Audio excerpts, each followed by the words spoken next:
অনেকেই বলছেন যে রাজনীতিতে এক ধরনের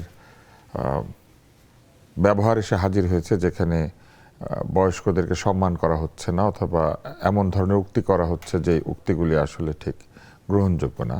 যেমন আজকে মাননীয় প্রধানমন্ত্রী তারেক রহমানকে কথিত প্রধানমন্ত্রী বলেছেন নাসির উদ্দিন পাটোয়ারি। উনি নির্বাচিত প্রধানমন্ত্রী এবং যেটাকে নিরঙ্কুশ সংখ্যাগরিষ্ঠতা বলে, সেই রকম একটি সংখ্যাগরিষ্ঠতা নিয়ে এই দলটি এই মুহূর্তে সংসদে আছে। তো তাকে কথিত প্রধানমন্ত্রী বলার বিষয়টাকে আপনারা কিভাবে দেখছেন?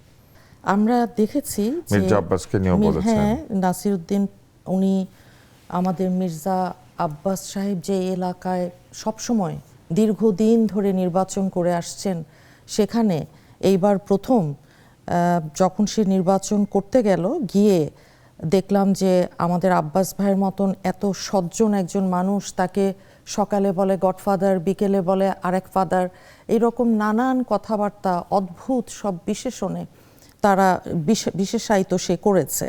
এখন তার কাছে উনি যখন রাজনীতিতে আসবেন, আমরাও রাজনৈতিক কর্মী হিসেবে কিংবা আমার দলের বিএনপির একজন রাজনৈতিক কর্মী হিসেবে এইটুকু আপনাদেরকে বলতে পারি, কোনো দিন কোনো রকম অসৌজন্যমূলক কথা না আমাদের দেশনেত্রী বলেছেন, না শহীদ রাষ্ট্রপতি জিয়াউর রহমান অতি কথন কোনো দিন বলেননি, দুজনের একজনও। এবং আজকে যিনি আমাদের মাননীয় প্রধানমন্ত্রী, উনি এই 4টা টার্ম পরে 2008 থেকে 24 যদি ধরেন, তারপরে এইবার যে একটা সত্যিকার অর্থে যে অংশগ্রহণমূলক এবং সুষ্ঠু যেই নির্বাচনটা হলো, সেই নির্বাচনটা নিয়ে আপনার একটা সংখ্যাগরিষ্ঠতার 2/3 যে মেজরিটি, সেটা নিয়ে এই সরকারটা গঠন করেছে। কিন্তু তারপর আজকে জনাব নাসির উদ্দিন সাহেব উনি কি কারণে, কিসের জন্য উনি কথিত প্রধানমন্ত্রী, উনি আমাদের মাননীয় প্রধানমন্ত্রীকে বললেন, এইটা ভাই হবিগঞ্জে গিয়েও তো আপনারা দেখেছেন যে দেশের বিভিন্ন জেলায় তারা যখন সফর করেছে, সেখানে নেতাদের যেই সব বক্তব্য, যেই ভাষায় বক্তব্য দিয়েছে, শিষ্টাচার বহির্ভূতভাবে বিভিন্ন সভা সমাবেশে সেই এলাকার আমাদের নেতাকর্মীদের নিয়ে এমন সব কথাবার্তা বলেছেন অসৌজন্যমূলক, যেটা নিয়ে তীব্র উত্তাপ এবং বিতর্কের সৃষ্টি হয়েছে। রাজনীতিতে রাজনৈতিকভাবে কথা বলবেন, আমরা সেটাকে ওয়েলকাম করি। রাজনীতিতে গণতান্ত্রিক ভাষায় কথা বলবেন, আমরা সেটাকে গণতান্ত্রিক মনে করি।